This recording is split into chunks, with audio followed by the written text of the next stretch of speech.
இந்த திகிலான கதை உங்களுக்கு பிடிச்சிருந்துன்னா தயவு செஞ்சு ஒரு லைக் பண்ணுங்கள், சேனலை சப்ஸ்கிரைப் பண்ணுங்கள், நோட்டிஃபிகேஷன் பெல்லை ப்ரெஸ் பண்ண மறக்காதீங்க. வாங்க கதைக்குள்ளே போகலாம். சென்னை நகரின் இதயத்தில் பழமையான அடுக்குமாடி வீட்டில் வசித்து வந்தார் கார்த்திக். இரவு 10:30 மணி தாண்டி இருந்தது. மழை பெய்து கொண்டே இருந்தது. மழையின் ஓசையில் லேசான தூக்கம் கலைந்தது. கதவை திறந்து பார்த்தபோது லிஃப்ட் இருந்த வெராண்டா வெறிச்சோடி இருந்தது. மின்சாரம் தடைப்பட்டிருந்தது.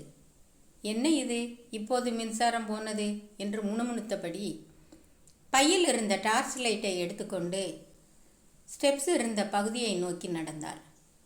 படிக்கட்டுகளில் இறங்கும்போது திடீரென்று ஒரு கதவு திறக்கும் சத்தம் கேட்டது.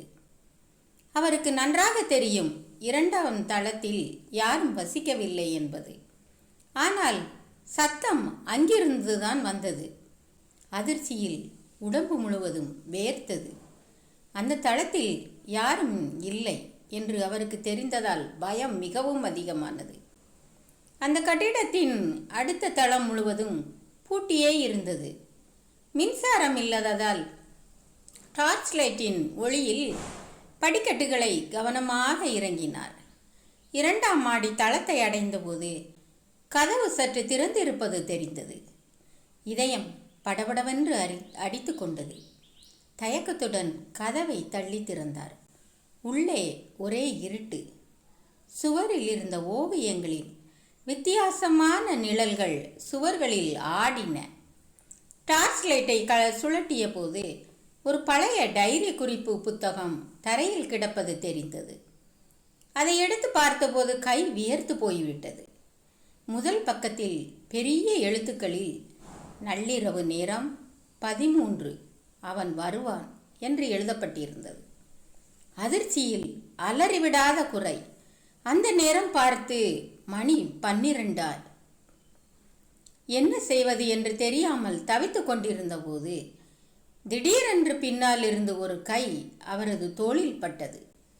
அலறியபடி திரும்பும் முன் வாயை மறைத்து யாரோ இழுத்துச் சென்றனர். கடைசி காட்சியாக அந்த டைரி குறிப்பு புத்தகத்தில் அடுத்த பக்கத்தில் நள்ளிரவு நேரம் 14 அவன் வந்தான் என்று எழுதப்பட்டிருப்பது தெரிந்தது. கார்த்திக் என்ன ஆனார்? அந்த டைரி குறிப்பு புத்தகத்தில் என்ன மர்மம் இருந்தது? இந்த கேள்விகளுக்கான பதில்கள் இன்னும் மர்மமாகவே இருக்கின்றன. பதறி எழுந்த கார்த்திக் தன் படுக்கையில் இருப்பதை உணர்ந்தார். ஓ, இது கனவு! அப்பா! இதயம் படபடத்து கொண்டிருந்தது. மழை இன்னும் பெய்து கொண்டிருந்தது. டைரி குறிப்பு புத்தகம், 2ஆம் மாடி, எல்லாம் கனவு. ஆனால் கனவில் கூட ஏன் இப்படி ஒரு பயங்கரமான கதை? எழுந்திருந்து ஜன்னலை திறந்து கீழே பார்த்தார். கீழே லிஃப்ட் வெராண்டாவில் விளக்கு எரிந்து கொண்டிருந்தது.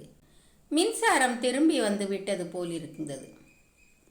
டார்ச் லைட்டை எடுத்துக்கொண்டு ஹாலுக்கு வெளியே சென்றார். 2ஆம் மாடிக்கு செல்லும் படிக்கட்டுகளை பார்த்தார். ஒரு தைரியம் வந்தது. படிக்கட்டுகளில் ஏறினார். 2ஆம் மாடி தளத்தை அடைந்தபோது கதவு பூட்டியே இருந்தது. கனவில் பார்த்தது போல் சற்றும் திறந்திருக்கவில்லை. இன்னும் கொஞ்சம் தைரியம் வந்தது. கதவை தட்டி யாராவது இருக்கின்றீர்களா என்று தமிழில் கேட்டார். பதில் இல்லை. மீண்டும் தட்டினார். கதவு திறக்கும் சத்தம் கேட்டு பதறி பின்னால் குதித்து ஓடினார். ஆனால் எந்த சத்தமும் இல்லை. நிதானித்து பார்த்தபோது கதவு தானாக திறந்திருந்தது. காற்று சுழன்று கதவை திறந்திருக்க வேண்டும் என்று நினைத்து கொண்டு மெதுவாக உள்ளே சென்றார். உள்ளே எதிர்பார்த்தது போல் பழைய டைரி புத்தகம் எதுவும் கிடைக்கவில்லை. மாற்றி வேறு எதுவுமே இல்லை. சுவர்களில் மாட்டப்பட்டிருந்த ஓவியங்கள் நிலவின் வெளிச்சத்தில் மங்கலாக தெரிந்தன. ஏமாற்றத்துடன் கதவை சாத்திவிட்டு கீழே இறங்கி வந்தார். மறுநாள் காலை அந்த கட்டிடத்தின் காவலாளியிடம் விசாரித்தார்.